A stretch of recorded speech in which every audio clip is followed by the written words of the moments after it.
নমস্কার বন্ধুরা, আমি রিয়া আর আমার ছোট্ট দক্ষিণ দিনাজপুর জেলায় তোমাদের সবাইকে জানাই স্বাগত আর ভালোবাসা। কেমন আছো সবাই? আশা করি ভালো আছো, সুস্থ আছো। চলে আসলাম নতুন একটা ভিডিও নিয়ে। তো আজকে রবিবার আর ঘুম থেকে অনেকক্ষণ উঠে গেছি। উঠে আগে ব্লগটা এডিট করলাম আর মা ঘুম থেকে উঠে মায়ের পাশের কাজ করে দিয়েছে, ঝাড় ঝাঁটা বাসন মাজা এগুলো করে দিয়েছে। আমি এখন মিস্ত্রি কাকুরা চলে এসেছে, তো বাইরে কত দূর কী হলো। আর মা সকালে ঘুম থেকে উঠে কাজ করে দিয়েই গেছিলো দোকানে গেছিলো। তো জানি না কি কি নিয়ে আসলো না আসলো, আমি কিছুই বলতে পারবো না, বাইরে এখনও বেরোয়নি। তো চলো বাইরে বেরোই, তোমাদের দেখাই আমিও দেখি। বাইরে এসে দেখি মা টিন নিয়ে চলে এসেছে আর আমি একটু হাঁটছিলাম বন্ধুরা, সেই জন্য ক্যামেরাটা নড়ে গেছে, তোমরা একটু অ্যাডজাস্ট করে নাও। এ দেখো সিমেন্টের টিন নিয়ে চলে এসেছে আর ঘেরা টিনটা নিয়ে আসেনি মা। এইগুলোই অনেক টাকা নাকি দাম, তো জানি না কি।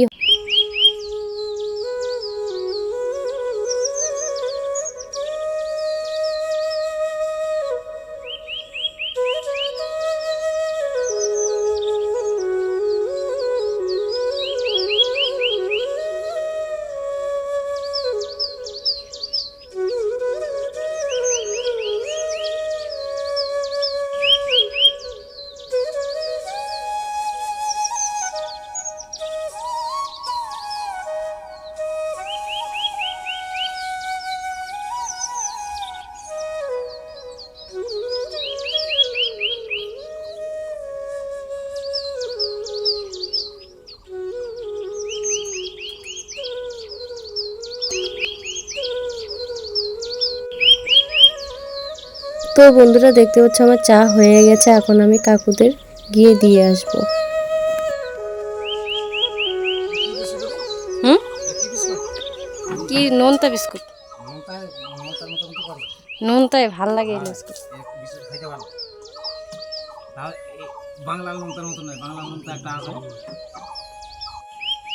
তো বন্ধুরা কাকুরা জিজ্ঞেস করছিল এটা কি বিস্কুট, খেতে ভালোই লাগছে। তো আমি বললাম এটা নোনতা বিস্কুট, আর কাকুরা বলছে ভালো লাগছে সেই জন্য খেতে। তো এই বিস্কুট নিয়ে আলোচনা করছিল কোন বিস্কুট কেমন। তারপর বাড়িতে এসে দেখি মা ছোলা ভিজিয়ে রেখেছে। তো এখান থেকে কয়েকটা ছোলা খেয়ে নেব, খেয়ে জল খাবো। আর মা প্রতিদিন খায়, আমাকে খেতে বলে, আমি আর খাই না, খুব অলসতা আমার।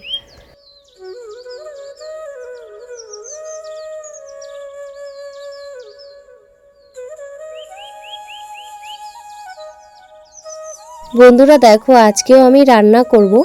তো কে দিয়ে গেছে বলে দিই। তো আমার একটা পাশেই মাসি আছে, আমার মায়ের নিজের বোন আছে, সে কালকে আমার মাসির মেয়ের হাতে দিয়ে পাঠিয়েছে। তো এগুলোই আজকে রান্না হবে। তো কাজের ফাঁকে ফাঁকে একটু করে বাইরে বেরিয়ে দেখছি কতদূর কাজটা এগিয়ে গেল। তো দেখো অনেকটা এগিয়ে গেছে, আর একটু পর উপরে টিন লাগানো হবে। ওই বললাম না কাজের ফাঁকে ফাঁকে কাজ দেখতে মজাটাই আলাদা, তো আমি তাই করছি। ভাত বসিয়ে দিয়েছি আর এসে দেখছি ওরা টিন তুলে দিয়েছে উপরে। আর কি ভালো যে লাগছে বন্ধুরা, খুব ভালো লাগছে যে নতুন টিন উপরে উঠছে।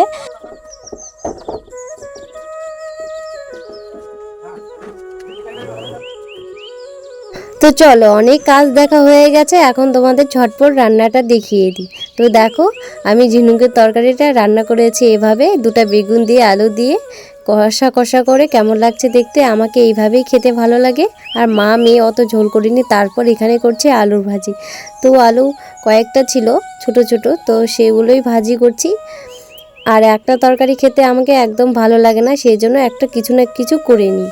গুড ইভিনিং বন্ধুরা, তো চলে আসলাম বিকেলবেলা আর রান্না খাওয়া দাওয়া হয়ে গেছে। আমি এখনও স্নান করিনি, তো কাজ আছে সেই জন্য স্নান করিনি। সব কাজ একদম সেরে সন্ধ্যাবেলা একদম ফ্রেশ হয়ে যাব। আর বাইরে কত দূর হলো তোমাদের একবার দেখিয়ে দিই। তো বন্ধুরা দেখো ঘরের চাল লাগানো কমপ্লিট হয়ে গেছে। কেমন লাগছে বন্ধুরা কমেন্টে কিন্তু অবশ্যই জানাবে। আর আমাকে খুব খুব আনন্দ লাগছে, নতুন ঘরে চাল লাগানো হচ্ছে। আর মা ওখানে ওই কাটাকুটা হয়। তো সারাদিন তো ঘরেই আসিনি মা মেয়ে, সেজন্য এখন আমি ঘরটা গুছিয়ে নেব আর বিছানাটাও ঝেড়ে নেব, নিয়ে ঘর বারান্দা ঝাড় দিয়ে মুছে নেব। আর কালকে সোমবার, সেজন্য আজকেই ঘর বারান্দা মুছে নেব। সকালে উঠতে আমার একটু দেরি হয়ে যায়, ঘুম ভাঙে না আমার, সেজন্য।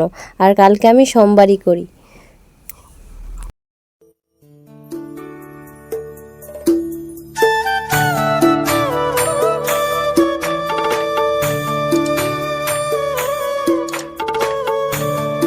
আরেকটা কথা বলি তোমাদের বন্ধুরা, তো আমি ঘর বারান্দা যতই গুছিয়ে রাখি না কেন আমার অগুছানো হবেই, কারণ আমার কোথাও যদি তাড়া থাকে যাওয়ার আর আমি যদি কিছু না পাই খুঁজে, তাহলে আমার 1 সেকেন্ডে অগোছানো হয়ে যায়, নিজের হাতে নিজেই অগোছানো করে দিই।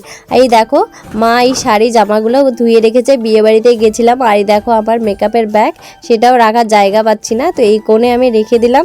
দিয়ে ঘরটা গুছিয়ে নিয়ে ঝেড়ে ঘরটা ঝাড় দিয়ে মুছে নেব, তারপর স্নান করে ফ্রেশ হয়ে যাব। তো চলো বন্ধুরা ব্লগটা দেখতে থাকো।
তো বন্ধুরা আমার মোছা কমপ্লিট হয়ে গেছে, এই দেখো।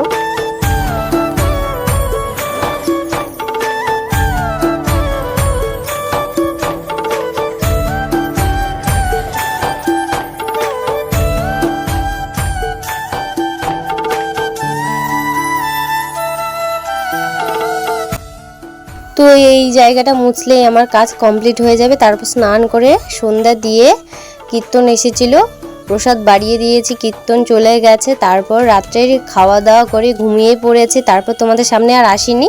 তো আজকের ব্লগটা আমি এখানেই শেষ করলাম। ভালো লাগলে লাইক কমেন্ট শেয়ার করো, আর প্লিজ আমার পাশে থেকো। আগামীকাল ফিরে আসছি নতুন